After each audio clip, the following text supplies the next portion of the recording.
I don't usually record in the truck those car vlog videos. I don't usually do that.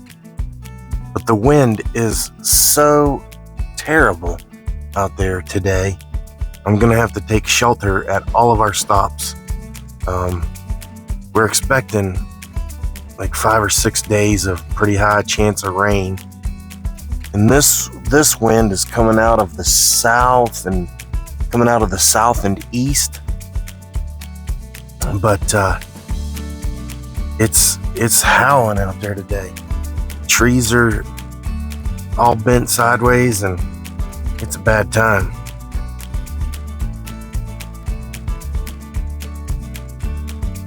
So my truck's parked in the alleyway because I went to get a couple round bales to just try to stretch us through a little bit more. Up where we are here and looking at the history of what we've done over the years, and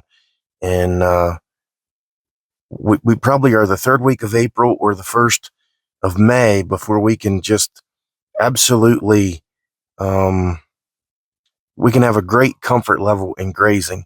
I think the tendency has been to get out on it too early, and we haven't been able to stockpile anything to either drag us further into the winter or allow us earlier access in the spring with the land that we have available. So I want to try to just be patient, get a little more hay, drag us as far as we can into the season before we start turning them loose.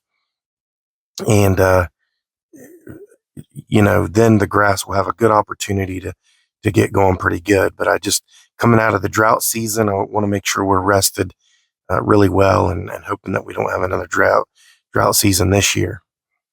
Yesterday, I just had such a headache that developed towards the end of the day. And I don't know whether it was seasonal allergies. I wasn't feeling well all day long. I wasn't feeling up to par all day long. But as the evening approached, I just started getting a terrible, terrible headache. And I went to bed. I went to sleep, which early for me, which was about before 9:30. And then I woke up at about 12:45 with just a blasting headache, just pounding and piercing pain. And I got out of bed and I wandered around and I went outside and took in some of the cold air. It was about 32 degrees outside, and just thought maybe I was in a cold sweat.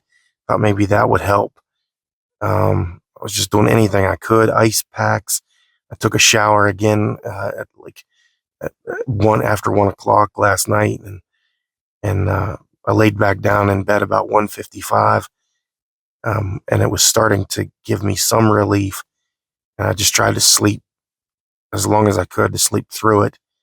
And I'm still a little ginger today. I'm afraid to do too much. I'm going to have to do some stuff, but I'm afraid to do too much because that was not something that I want to experience again. I don't usually get that way unless I get dehydrated and get overheated. That's usually when I get that type of thing. But I mean, like I said, I don't know if it was a seasonal allergy or what, but I was in some bad shape last night, and I'm just being real gentle with it so far today because I don't want to get in that same position again.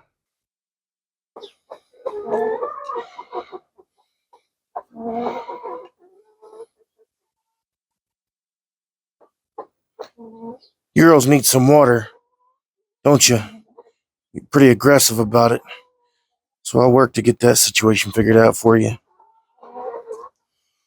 The scripture I have for us today is John 16:33. I have said these things to you, that in me you may have peace. In the world you will have tribulation, but take heart, I have overcome the world.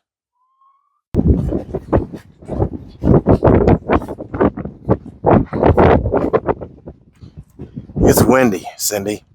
I mean, it's windy. Jesus says, I've said these things that you might have peace. But he says, in the world, you'll have tribulation. In the world, there's going to be trouble. There's going to be howling wind. There's going to be terrible headaches. There's going to be trouble in this world all around us. Still still haven't got a can of Fix-A-Flat for my little tires. So I'm going to have to get that figured out so we can try to milk these tires through another season before we got to change some things out. This one does. I don't remember if this is the one I replaced or not. I replaced one of them. And I've read books about people living on the prairie, and they always talk about how windy it is. And I just can't for the life of me imagine. I think, wow, that'd be terrible to deal with the wind every day. We have a significant number of windy days here.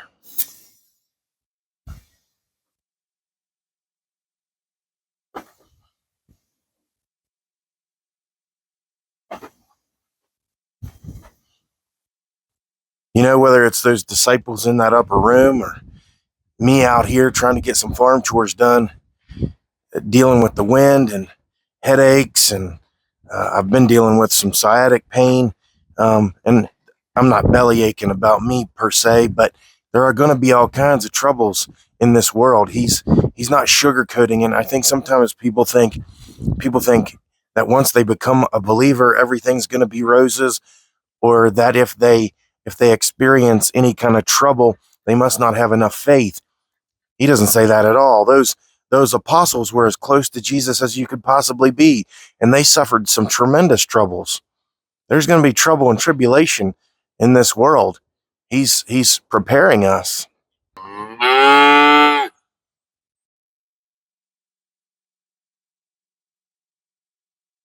Jesus says that in me you will have peace.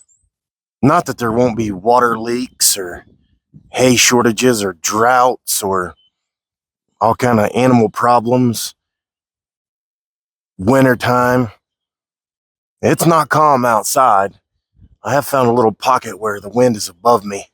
So out over there, the wind was clipping me, but here I'm down below. It's still howling through the trees, but it's not calm outside. It's not calm outside.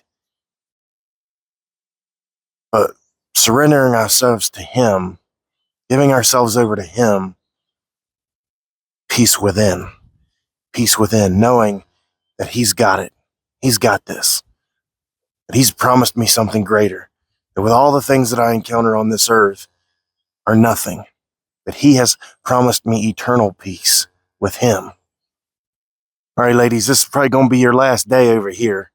I'm going to take care of you in this pen again today. Then I'm going to have to move you back over to the sacrifice pen, unfortunately, because I just can't if it gets sloppy, that rain comes in like they say it's going to, I won't be able to get my truck down in there or a tractor out to here without making a bigger problem. Tribulation means, in the Greek, pressure. It's a pressure on you. I mean, in a world full of tribulation, the wind, animals escaping, animals getting sick, bills, the weather. I talked about the wind, but the weather in general, whether it's snow or rain or heat, the drought, life is full of pressure on the farm and in life in general. We all have bills to pay. We all have pressures that are mounting against us. So many things to consider when walking about in this place. What's up, Captain? You looking for some candy today? We might see if we can hook you up a little bit. How about that? See what your minerals like. I know you try and get to them ladies. It's not quite time yet, bud. Jesus says, take heart. Not feel good. Take heart. That's a grit. These animals don't care if I'm tired or if I had a migraine. They have to be taken care of. Grit. I used to say, get up and pull your boots on. Let's go. This wind, it's really something. It's coming out of the south, so I haven't looked at the radar. They got us under flood watches or whatever the first one that the issue is between now and I think Saturday when I checked, but it's good and windy. It's good and windy today. We'll just hope for the best and hope that the wind doesn't affect the mic too much. You know, making a statement like pull your boots on, that could come in two ways. One, that could just be in arrogance, saying, I can do it. I can do it. Just pull my boots on and I can overcome. Or it could be giving it over to him, having courage through him, knowing that I can put my boots on and that I can go about my day because he's bigger than all of this. He's bigger than the wind. He's bigger than the rain, bigger than this, bigger than the sickness, bigger than that headache. I prayed and prayed that God would remove that headache. And finally I started to get some relief, and I was so thankful, so joyful that he took it for me. Jesus is bigger than all this. He can handle all this. He can take, through him, we can have peace. In him, we can have peace. Not on my own standing, but in him. Jesus says, I have overcome the world. He's already won. He's conquered in all those ways. Death, disease, calamities, chaos. He's overcome all that. He's already defeated all that. He's won the battle. I can have courage in that. I can have courage in knowing that he's already won in all the ways that I'm going to fail, or all the ways that I'm going to struggle with. What is a chicken getting out? What is a sick calf? What is a headache? If I learn to give it over to him, if I learn to depend on him and stop standing in pride, thinking that I can accomplish something. And we do much better when we just allow him to handle the things that are far too big for us. Now what we got to do now is charge the battery to the dump trailer. I charged it the other day. The charger said it was ready. But when we took it to dump some things, it was not ready. And unfortunately, the electric is not hooked to this building, so we're going to have to run a cord from all the way out there to try to get this battery to work enough to dump that trailer. And I started right here in the truck a little while ago just talking about the pastures not being ready and trying to be patient and allow the grass to mature a little. I've been learning some big lessons on patience over the last few years. Just things that I'd like to be in control of that I'm just not in control of. We want to make sure that everything's in the right place. And I've just had to surrender myself to God and say, I'm not in control here. I have to give it to you. I have to find peace in that. I have to trust that you will deliver me through these days, that all of these trials and tribulations that I'm experiencing here are just as a result of the curse of the world, are attacks from the devil. There are a number of conversations we could have like that. But no matter the reason, no matter the cause, no matter where these tribulations come from, I have to be patient and trust God to deliver me. And he has so many times throughout the course of my life, he's delivered me through. And I have to surrender these moments over to him too. Just saying, I'm not in control. You have to deliver me. You have to take it, because I can't do anything with it. With all the force that I have, I don't have any power over this situation. I give it all to you, Lord, to deliver me, trusting and being patient. But boy, that patience is a hard thing, because our flesh is burning. Our flesh is crying out to be satisfied. And we just got to say, hold back. Just take a step. Just take a break. Give it over to God. He'll take care of things. There's tribulation all around us, troubles every day here on the farm. Challenges in life surround us. But we take a verse like John 16:33. I have said these things to you, that in me you may have peace. In the world you will have tribulation, but take heart. I have overcome the world. Take heart. Take heart. Take heart is a choice. Choice to trust in God. Choice to have a life filled with peace and not overcome with trouble. It's going to surround you all over, but you don't have to surrender yourself to it. Take heart. I have overcome the world. Maybe you've heard me say it before, but I'll just keep repeating it. I don't know how people can get through their days without him. I don't know how they can deal with the troubles that come across their paths without him. He's my only source for comfort. He's my only source for peace. I have to depend on him. Without him, I would be lost and wandering around, caught up in who knows what. And I'm sure that happens to a lot of people.